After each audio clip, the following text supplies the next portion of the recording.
3 তারিখে অর্থাৎ মে মাসের 3 তারিখে রাত 8টার সময় সাভারের বিরুলিয়া এলাকায় একটা ডেড বডি পাওয়া যায়।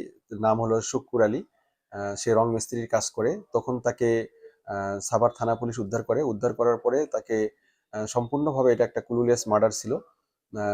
তারপরে এটা নিয়ে টেকনোলজি ব্যবহার করা হয় ঢাকা জেলার সুযোগ্য পুলিশ সুপার জনাব আনিসুজ্জামান স্যারের দিক নির্দেশনায়। তো এটা কাজ করার এক পর্যায়ে দেখা যায় যে ওই এলাকায় টেকনোলজিতে দেখা যায় যে এখানে রুবেল এবং রাব্বি নামে 2জন লোক তার সাথে জড়িত।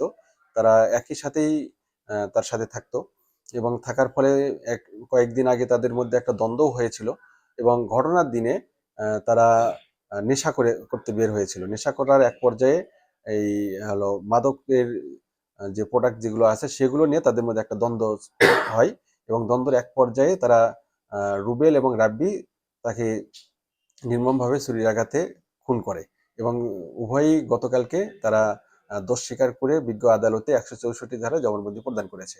ধন্যবাদ।